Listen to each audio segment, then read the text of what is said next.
It's great to have so many of you here from so many different places. And yeah, as we go through the session today, you're also going to be sharing some of your ideas, some of your, go-to resources, things like that with each other as well. So it's great to have such a wide range of people here.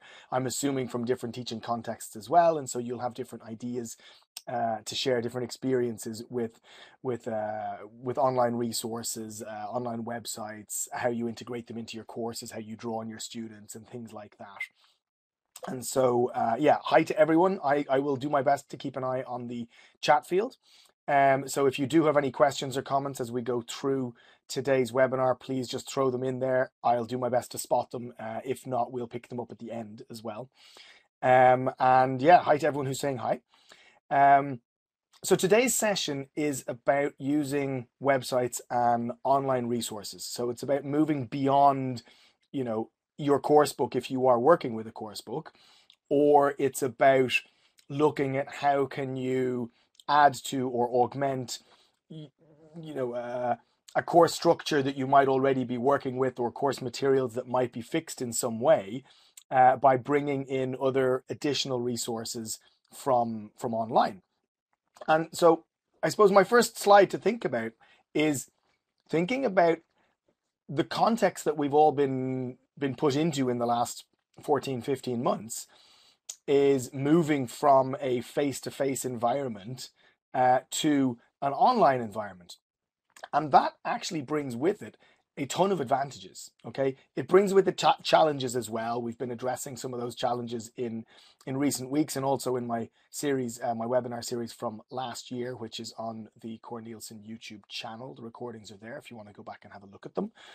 But rather than kind of thinking about potential challenges and overcoming them, I want to focus today on the massive home advantage that we've got by delivering online teaching and training from an environment which is directly and already on the internet.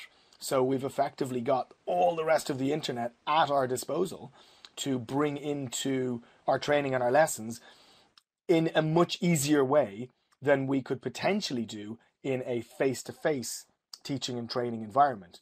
Because in many cases, face-to-face, it may be difficult to get internet access into the room, or then you need the technology in order to display and show that. So you might need a projector, otherwise known as a beamer, or a screen. If you teach in company, it might not be possible to get an internet connection at all, or you might be in a part of the building with thick walls and you just can't get a signal. There's loads of potential barriers to bringing live websites and live resources into your live lessons in a face-to-face environment, although all the ideas that I will go through with you today can be brought into a face-to-face teaching environment or a blended environment.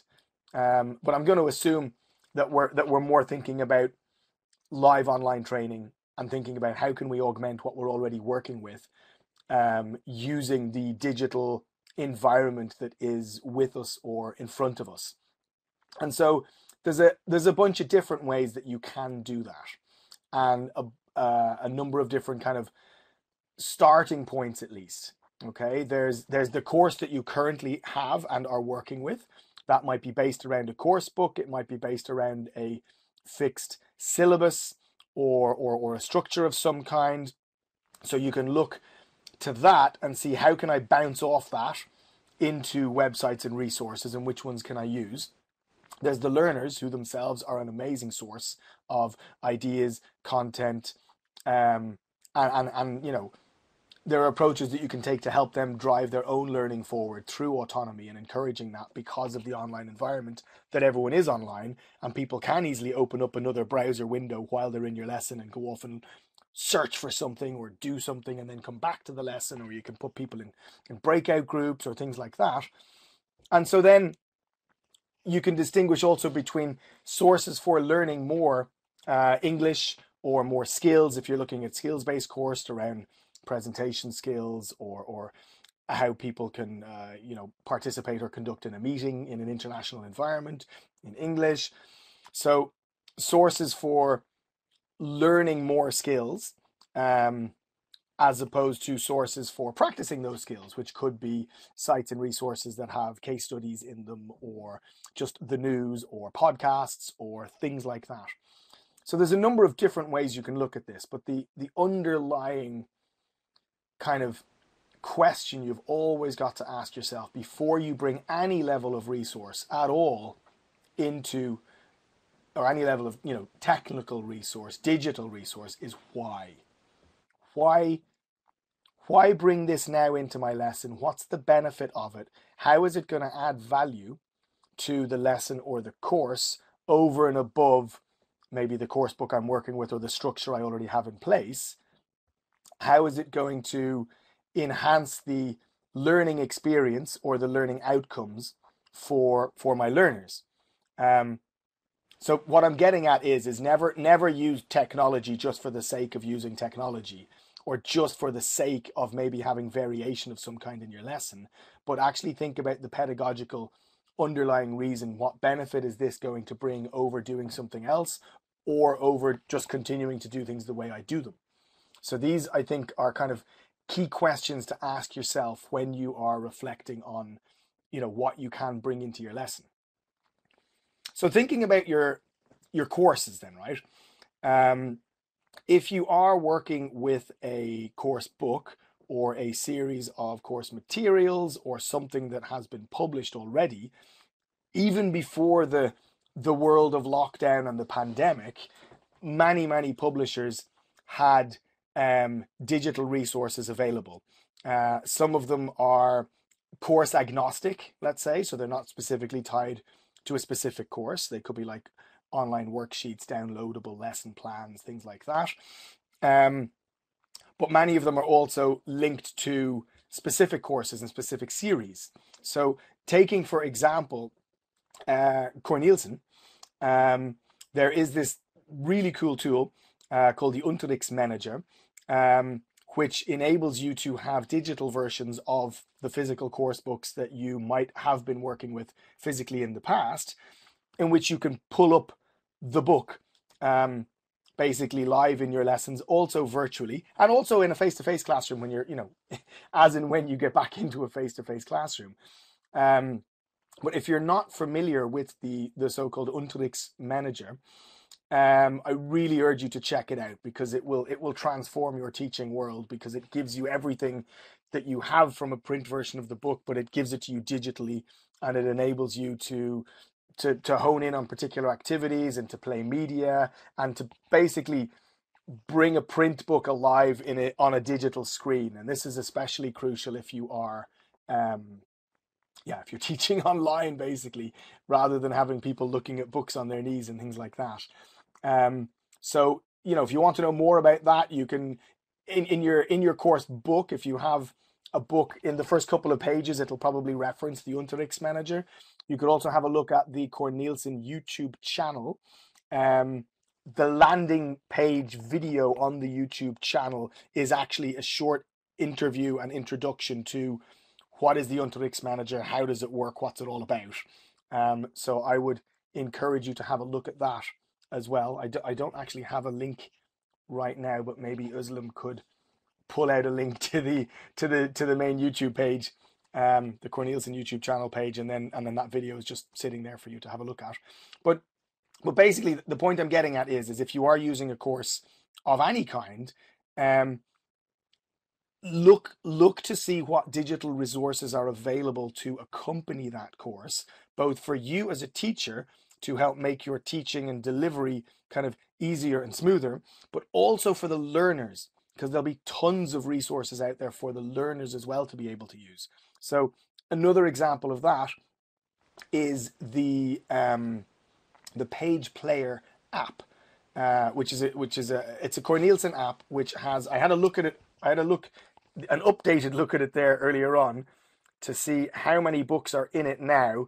And so basically there are 25, so that's what it looks like there. So if you recognize any of these books, there's 25 books in there now from a range of different series. It's from Basis for Business, Business English for Beginners, Career Express, Pulse, if you use that series, is in there. Simply Business is in there, and a couple of English specific books about focus on business, the Nordrhein-Westfalen version, or Easy English Upgrade, or there's another one, Work with English, a Baden-Württemberg version as well.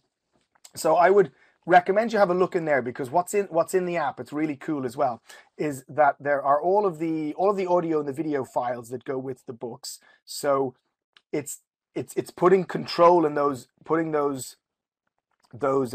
media into the hands of the learners, so it can encourage autonomous learning. You can get learners using these resources outside of your lessons, but you can also get them to access them inside and during the lessons, in which people, listen to the audio or watch the video themselves at home, maybe even during your lesson. But one of the cool things that's in there as well is there's a ton of activities over and above what might be in the course or the course book. So here's just an example of a few different types of activities pulled from one particular lesson and unit, and we can see lots of different types of kind of interactivity within the app and within a given lesson, within a given unit. And so kind of my advice there would be, have a look at the digital resources that are associated with your course book if you're using a course book, and see how you can access those. You can get trials for the Unterrichts Manager that Özlem just mentioned. You can download the Page Player app. If you've got the book, there's a code inside the front of the book, and that then gives you access to that and also all of your learners. You can also check out the website. There are a number of kind of downloadable worksheets, online lesson plans, things like that, usually linked with different course books as well. So kind of one core source of digital resources is the publisher, let's say, right? So just kind of dig a bit deeper there and you will find lots of stuff. Another one is thinking about your course and how you can link or tie that to the real world for your learners, in getting them to research things, to look into things, to find further information about something in particular. So this example here is about doing an internet search about different ways of doing business in a country with which you have contact. So you could do this live during a lesson. You could say, okay, I'm going to give you 10 minutes or 5 minutes, find out what you can about this particular country and how people do business there, if that's relevant to your particular lesson plan or what you're doing at that moment in your course. Here's another example about crisis management. So that's related to one of the units in one of the books I was involved in, which pulls out the example of crisis communication around COVID-19 and how the World Health Organization did it, and kind of tries to pull real world subjects and topics into the course you're working with and linking it back to what you're doing from that course, and getting the learners themselves to then reflect on, well, what examples can you think of from the news, from business, from your local region, of how an association or a politician or a business reacted to a crisis situation. And so as a topic for conversation, that's maybe one way to bring the real world into the class, by getting the learners to research and look for things.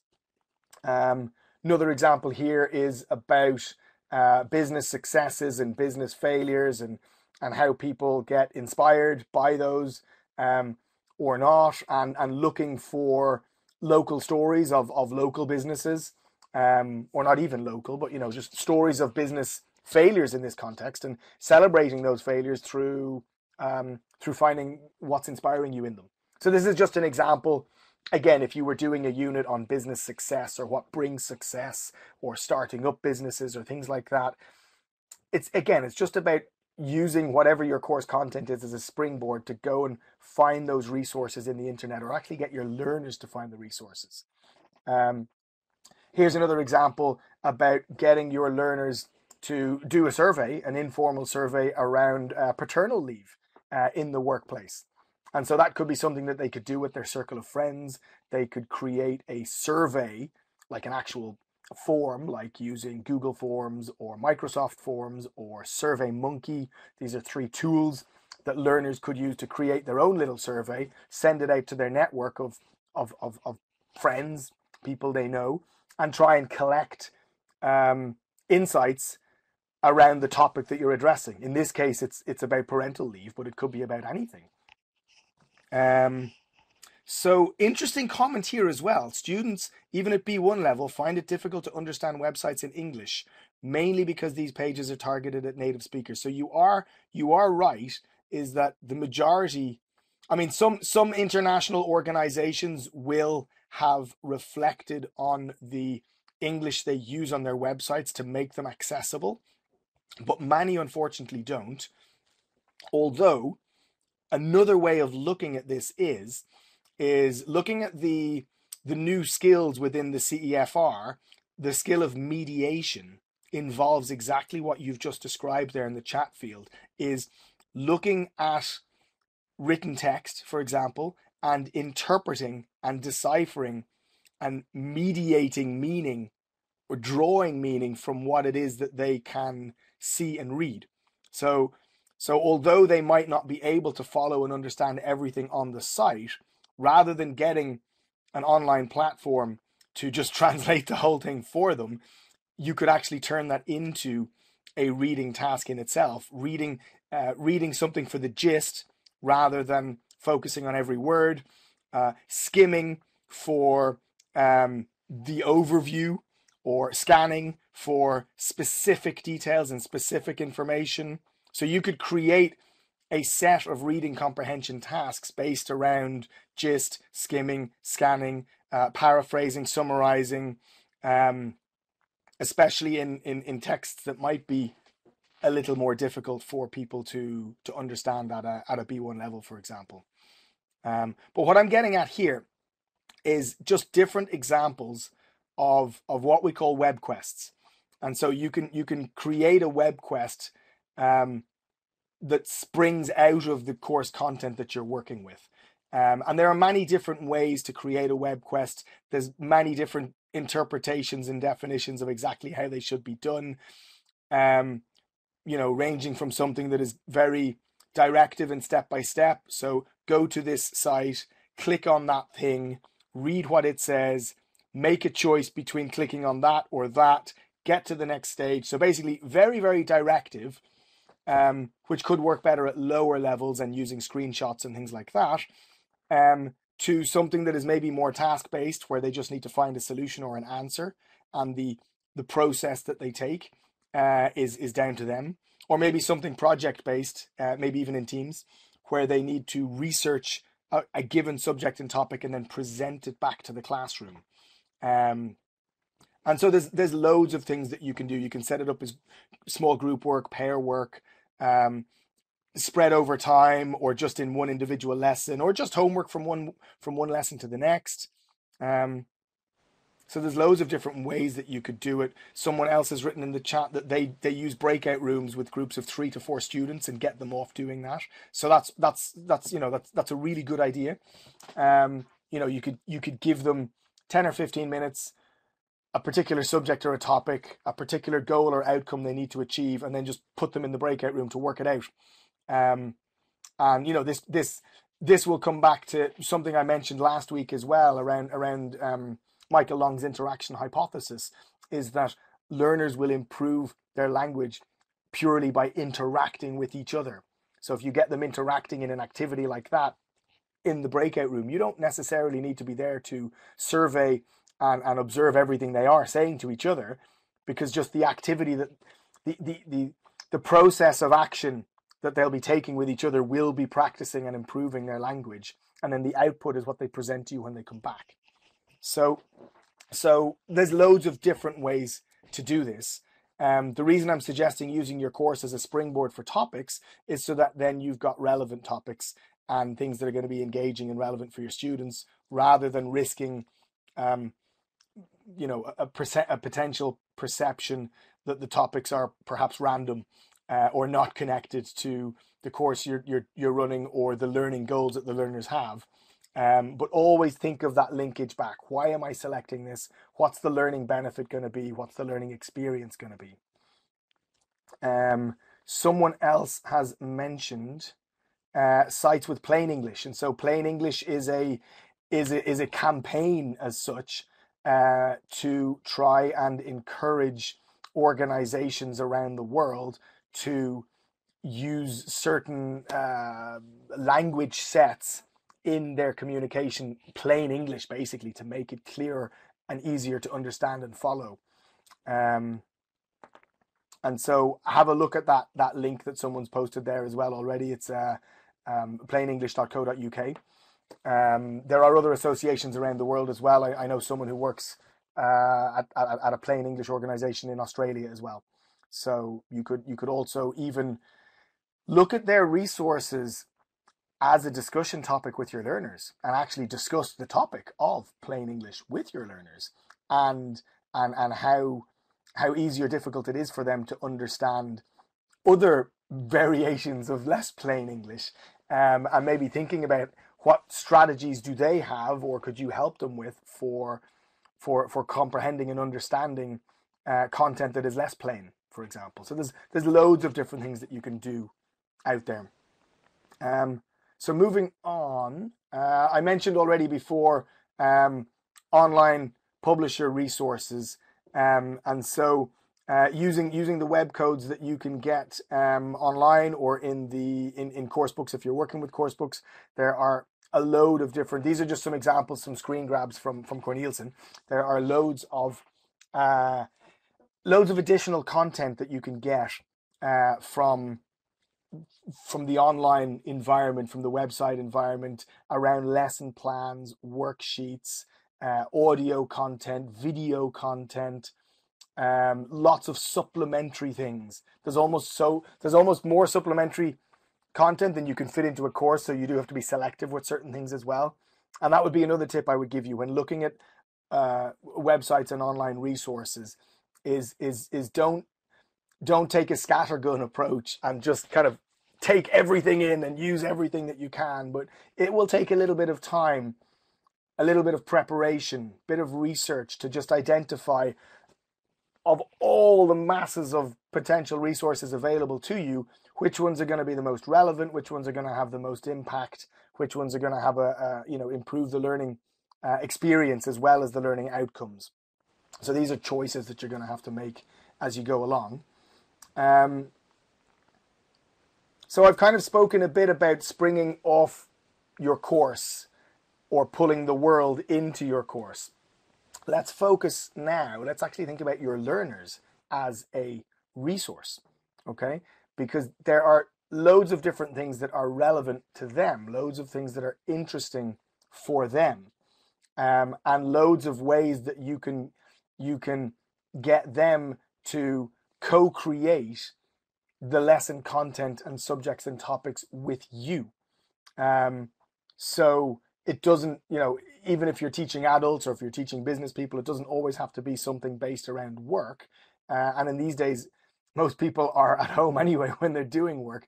So you could draw on any number of subjects or topics. Here's just a set of 8, but you could even brainstorm that set up to 20 or 50 or 100 or whatever, but just getting learners to think about sources and resources which will be of relevance and of interest to them.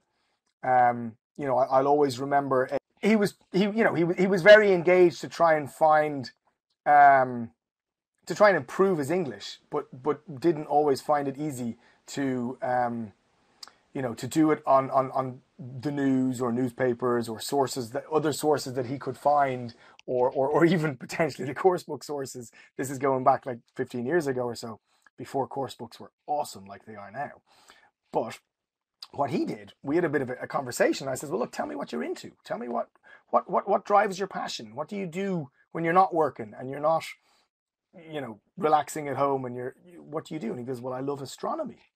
And I says, okay, brilliant. Let's try and find like an online magazine or a blog or something like that around astronomy in English. And so he did, and he became sucked into it, and Okay, he learnt a lot of vocabulary around astronomy, which was very relevant for him when he wanted to speak about those things.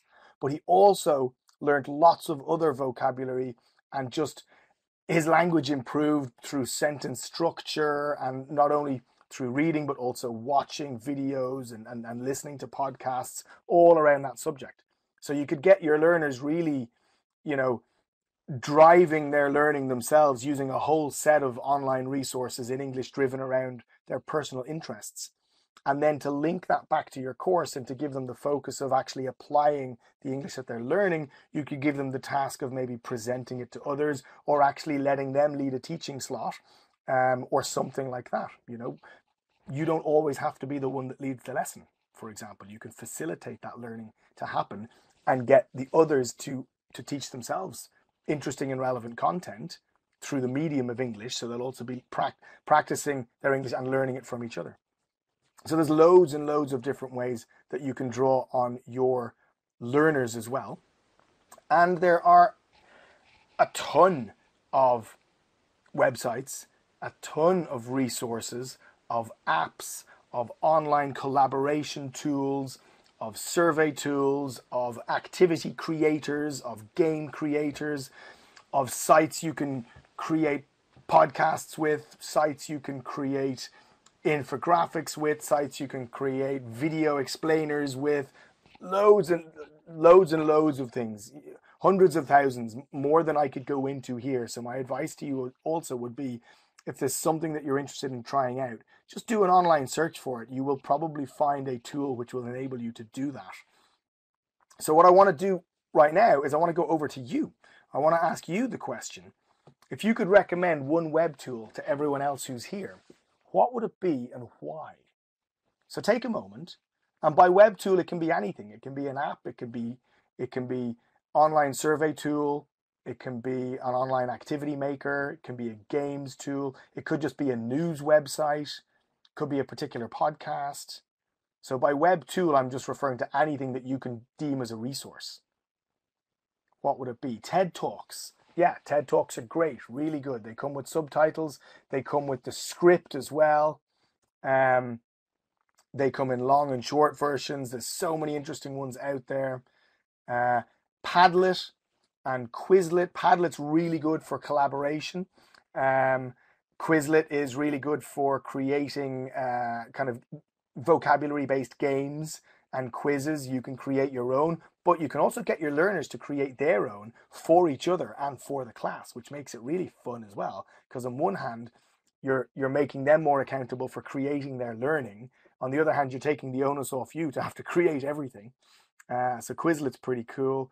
Breaking News English is it's an English news site, but it's aimed at non-native English speakers or learners of English. So the news stories are presented in a graded way, as opposed to something like the Washington Post or the Guardian, which someone has mentioned, which are not specifically written for non-native speakers, but they are good sources of news basically. Someone wrote Kit's blog. If you'd like to write another sentence to tell us what that is, that would be cool. If not, I'm sure the rest of us can just do an online search and find out more. Lingui is a great dictionary tool. One of the reasons I'm reading these out as well is because in the recording, the chat field won't be visible. So Lingui is a really cool dictionary tool as well, I know it. WordWall, I don't know. So maybe if you would like to write a little sentence for us to tell us what WordWall is. It might be a little bit like Wordle, which is a tool about creating word clouds. Although this word wall is maybe wall-based. Then we've got ESL Brains and Lingua House. Kahoot. A couple of people wrote Kahoot. I think Kahoot's great. I really like that. It's a quiz-based tool where you create multiple choice quizzes, and then learners can just access the quiz directly on their mobile phones. They're usually timed, and there's a competitive element as well with a leaderboard, so they can see who's getting answers right and wrong. It's really good for maybe for comprehension type activities, or just general knowledge questions, vocabulary based questions, fill in the gap questions, which word would fill in this gap, you give 4 choices, that sort of thing. It's really fast paced and exciting. I like Quizlet. I play it privately with my friends as well, not about ELT stuff of course, but it's a cool tool. Anchor FM I have heard of but I haven't used, but the FM in there is making me feel like it is radio. It is a podcast perhaps. BBC Learning English, which is a good source for learners to further develop their English language with a whole range of activities and learning activities. There's a partner site or a kind of a parallel site called BBC Teaching English, which is aimed at teachers, and there's loads of really interesting stuff there about teaching and improving your teaching and learning more about teaching. So they're both 2 good sources. One Stop English is also a really good source, especially also for teachers. There's loads of blogs and articles in there as well. In front of the paywall, behind the paywall, there's also loads of lesson plans and things that you can access that way as well. Peachy Publications is run by Nick Peachy, who is kind of one of the forerunners of teaching digitally and has been probably for the last 20 years or so. There are loads of lesson plans, activities, ideas, books, games, and things there. Many of them cost a small amount of money. It's not a huge amount. There may be some free stuff there as well. I'm not quite sure. National Geographic as a TV channel, also probably as a website, also as a magazine itself. Lots of really nice, rich stories, rich pictures and images, which aren't, you know, in comparison to many other magazines and news sites out there, they aren't political. National Geographic is usually about, the world, culture, countries, people, stuff like that, which is quite great.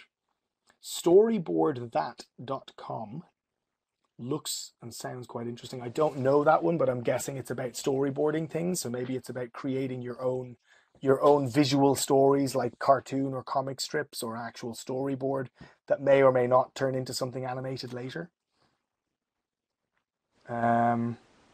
Use a scanner to take a photo and have a scanned document. So there's, online and digital resources don't necessarily always have to be drawn out of the internet itself.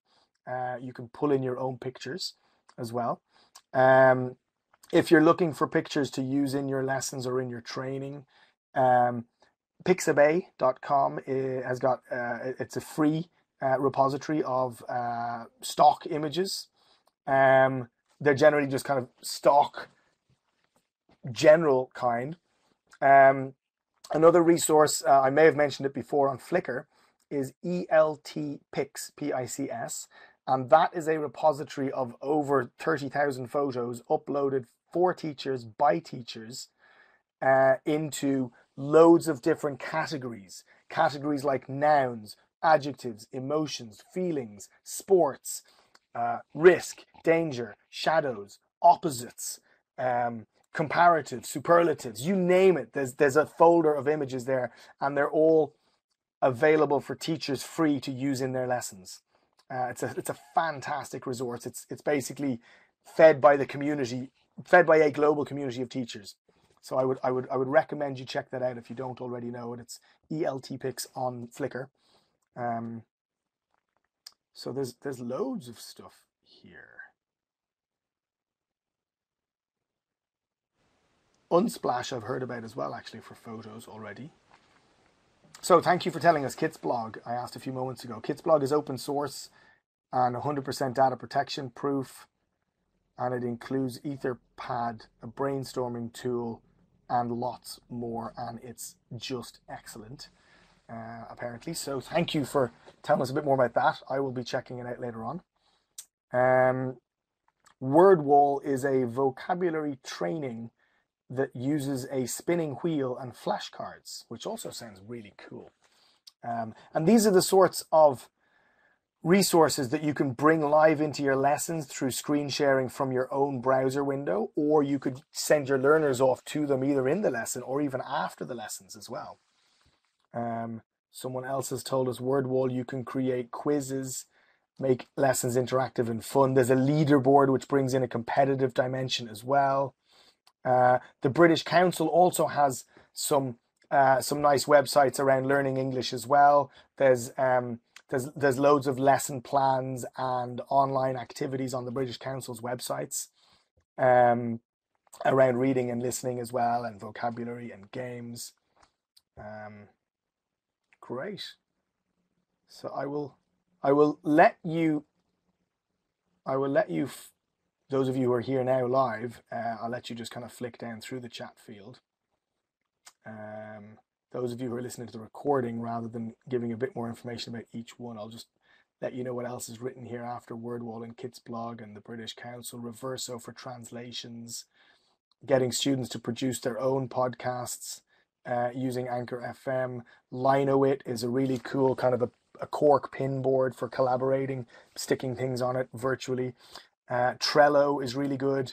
You can get learners used to writing business emails to each other. Trello is a kind of it's a project management board that looks at tasks to be done.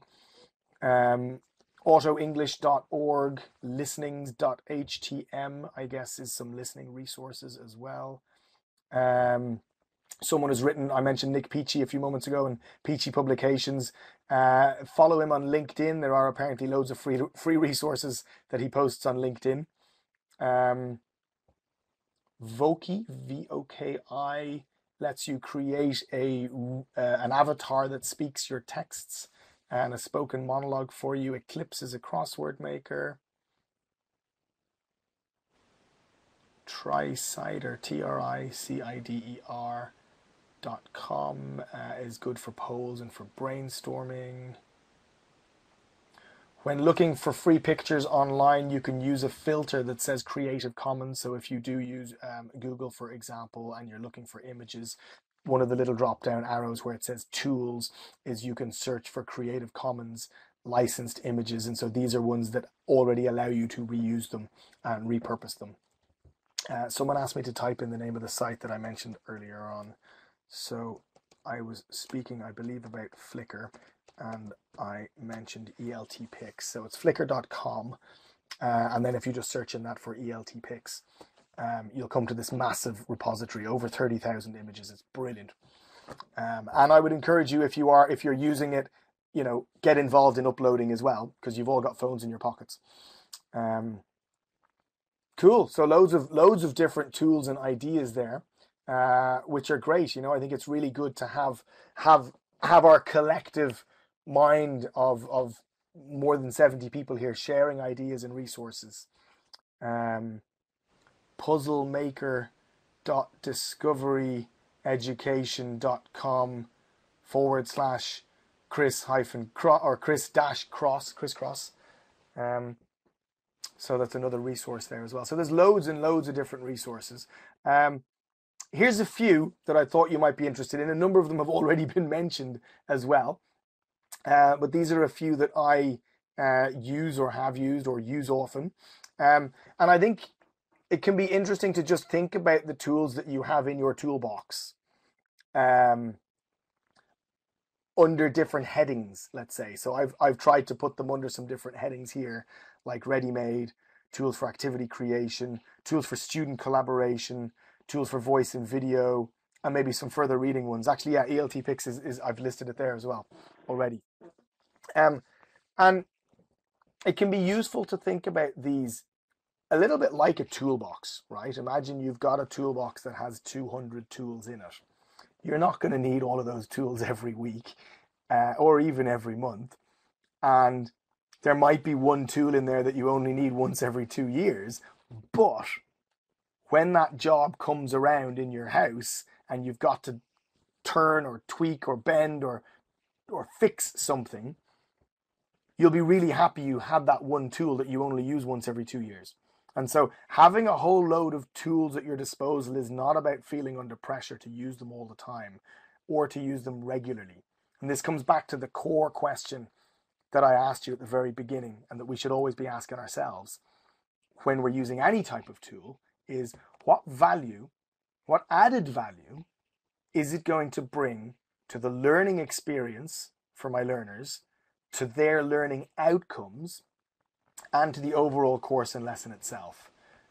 Never just use a tool for the sake of using a tool, or use technology just for the sake of bringing in some technology because you feel like you want to. But always think, because there's so many thousands out there, there will be one out there, or there will be loads out there which will be suitable. So don't make compromises and pick a tool that's only so and doesn't quite fit your learner's needs, because there probably will be one out there that really does. And so it can be useful for you to create and curate a list of tools not unlike this, so that when you're planning your lessons and your courses, and you're looking at the interactions that you have planned, you might then identify in a particular lesson plan, the interaction potentially looks like it could be getting a bit flat here, or maybe a bit samey because I've done this a number of times before, or maybe this way will take a bit too long. There might be some tool out there that I can use which could achieve the same goals in less time for the learners, thereby winning them more time to discuss what they've learned or to interact in some way. And so having a kind of a toolbox list, so to speak, and just review it regularly will also help you keep yourself fresh and refreshed, keep your lessons engaging and motivating as well, without putting you under pressure to just use them all the time. So I'm just having a quick look at the chat field.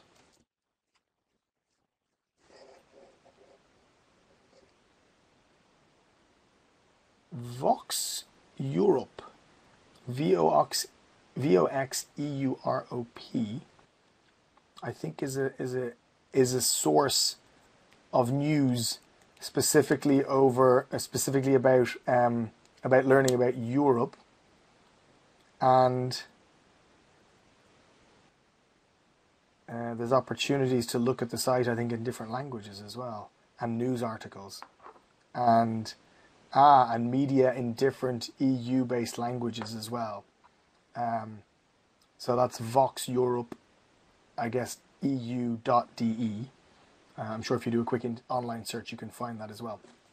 So, so having a look at the list there, some of them may be known to you, some of them may be unknown to you. If you'd like specific information about any of them, you can type a quick question in the chat field. I'll have a look at them. Otherwise, you can do a search for them online as well later, and you'll be able to find out what they are, or what they can do. One of the sources I do want to share with you is one that people might not use that often, but I think is a really, really cool tool for helping learners analyze language in action and how it is structured and put together. And this is corpora and concordances. And so I'm putting a couple of links in the chat field for you there now. I'd say copy paste those and you can have a look into them later. But basically, corpora and concordances are data sets of real language use, either spoken English or written English, from actual real sources in searchable databases, so that you can check on the frequency of certain words and certain expressions, or you can also check on the words that often get associated with certain words or expressions.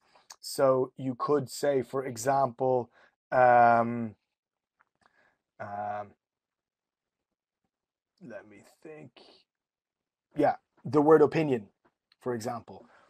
What two words very commonly come before the word opinion? It's a quick question for you. What do you think? My opinion. In my, exactly. My opinion, in my opinion. Honest opinion, in my honest opinion. So basically, using a corpora set and looking at concordances, you could type in the word opinion and it will give you like 20 times that word has appeared in real language communication, and actually all the words that appeared before and after it as well. So like a full sentence set. So then you can start to notice patterns in language, or your learners can basically.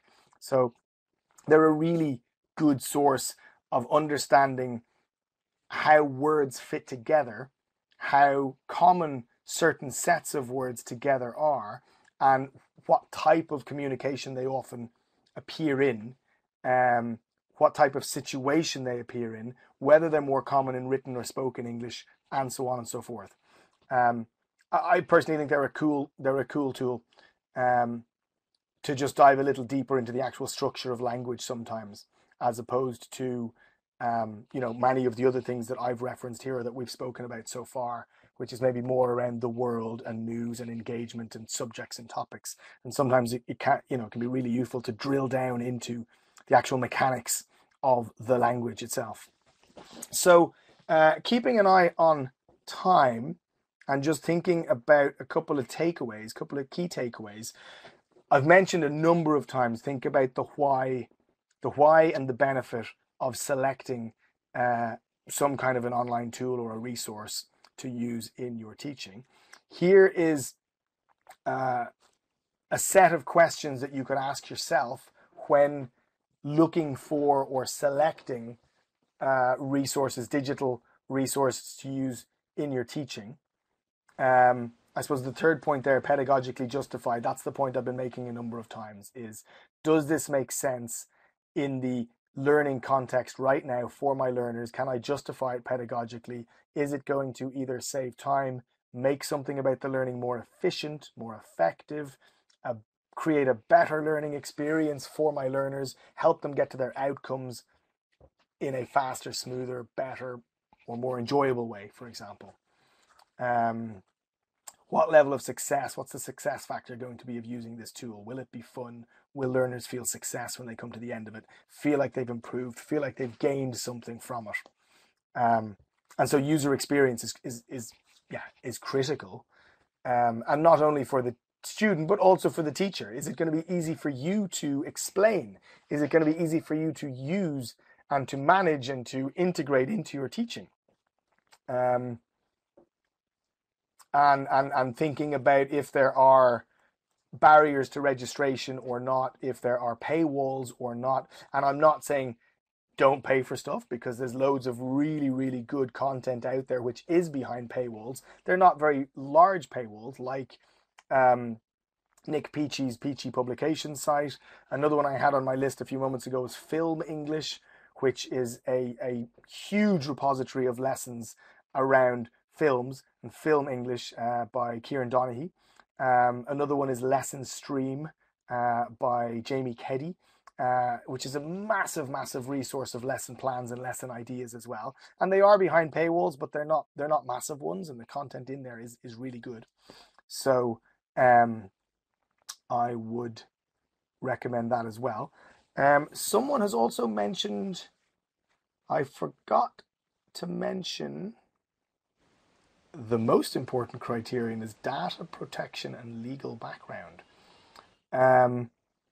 So I'm going to make an assumption here, but please clarify in the chat field if I get it wrong. What you might be thinking about is if you are using a third-party site of some kind or a third-party tool, and they in some way are accessing data of yours or of your students in order to participate in whatever it is, then you need to be aware of what's happening in that data. So even if there's a registration process, even if it's a free registration process, if you or your students have to put your email address in order to access a particular tool, then yeah, you need to consider what's going to happen that email address thereafter, and what are the legal ramifications of that, especially if you are their teacher or trainer and you're telling them to do this. So yeah, that's a crucial point to very much bear in mind. I haven't addressed that for now because many of the sites that I've referenced don't have registrations involved. Although you're right, some of them do. If people are filling in online forms, or if they're doing things like surveys, SurveyMonkey, stuff like that, yeah, you'll want to question, where's the data being stored? What are the data protection rules? Do they adhere to GDPR, for example, even if they're not in the EU. Many organizations, websites, platforms that are not in the EU and therefore do not adhere to GDPR, or maybe do not have to. Maybe they do. I'm not 100% sure. But there's another agreement known as the Safe Harbor Agreement, which I know many American organizations kind of partake in the regulations, let's call it, within the Safe Harbor Agreement, which kind of covers them under the same regulations as GDPR, but it's a voluntary thing or not. I just know that from my own personal experience of trying to implement e-learning platforms in corporate clients in Germany when the platform was not based in the EU. Then a key question always was, where are the servers based and do they adhere to Safe Harbor, for example? But it kind of opens up another world of things to think about. So I would just say, depending on your teaching context, this may be more relevant for you or less. And definitely depending on whether there is a registration wall that you are asking your learners to go through. In many cases, the tools that I'm suggesting are maybe more tools that you might have to register on to get a free account for, but your learners would not have to input any personal data in there. So hopefully that kind of covers the point that you had meant. Or cookies, okay, fine. Even if there are cookies, I'm not allowed to ask my students to access a website because there may be local regulations in the state that you are working in. So yeah, so that's a very, very valid point, because almost all sites, many sites will have cookies these days. So maybe don't use those sites, but look at other tools that don't necessarily involve cookies. So then they might not be web-based tools. They might be other online resources like the ones we discussed earlier on around digital resources provided by a publisher, or those that you can create yourself by scanning your own photos. So basically creating assets rather than using online tools. And if you create your own, then there's no cookies involved, and there's no personal information sharing involved in those either. It's just you screen sharing something that you've created yourself. And so on many of those sites that people mentioned here in the chat thread as well, whether it's about creating infographics or creating cartoons or creating your own podcast, you can listen to a podcast as an audio file without getting involved in cookies or exchanging data in any way, because if you, the teacher, have the audio file, you can just play it through your own device, or you can upload it to a shared teaching learning platform just as an MP3 file. But you've used the podcasting software to create that asset and then extracted it in a format which you can deliver to people, which is not connected to their data in any way. So there are many ways you can get around that challenge. You just need to look at, what is the challenge I'm facing? And so if I can't do that, then what can I do? Okay, good. So hopefully that has given you a few ideas around how to not have the cookie issue or the website issue be a blocker for you from using technology, because you can create assets, for example, that you can then share with them, whether they're images, pictures, explainer videos, infographics, podcasts, and so on. Cool. So keeping an eye on the time, I realize it's running away from me a little bit. Where have I got to go from here? We had some sex factors, we had some teaching tips. I've said before as well, pace yourself, start slowly. Don't feel like you've got to do everything at once. Don't try it all at once. Draw on your learners' interests and their own recommendations. Let them drive the lesson. Don't feel like you have to all the time. Think about appropriacy for your learners. So age group, the learning context. Within context, you might also include whether they're allowed access cookie sites or things like that or not. And so that kind of brings me near the end. So some of the ideas and examples that I've drawn on from today, the page player app, or those activities to bounce the real world out of your course book or back into your course book, they were taken from some of the books that I've been involved in writing with Cornelissen, specifically the Basis for Business series, or Business English for Beginners series. So it kind of runs from A1 up to C1. that's what they look like there. If you'd like to kind of get more of, I suppose, my teaching pedagogy and my ideas, they're all in all those books as well. If you'd like to find out more, you can have a look at the Corneliusson website, or speak to your local Corneliusson sales representative person. Other than that, it just brings me, I think, to the last-ish slide. So yeah, see you again soon. I really hope to see you again soon online for more webinars in the future at some point, or really hopefully in person as well. When in-person travel becomes possible again, I will be back in Germany, Switzerland, and probably Austria as well, doing workshops, teacher training sessions, maybe speaking at teacher events, conferences, things like that. So please keep an eye out. I hope to make it back next year, definitely, if not already towards the end of this year. Also, as was mentioned at the beginning, this is the third webinar now in a series of 3. The other 2 were in the previous 2 weeks. They should be on the Corneliusson YouTube channel very soon, if they're not already, if you want to go back and watch those, if you missed those. I did 4 last year as well. If you want to go back and have a look at those, please do. And I'd love to hear what you thought about them. Please keep in touch. Let me know how you're getting on. If you've got any questions about anything I mentioned today that I haven't addressed today, there are various ways in the bottom left-hand corner that you can connect with me. Please do. Yeah, if I am giving another talk or I am coming to your country, you'll probably find me talking about it on one of those channels there as well. So hope to see you soon. Corneliusson.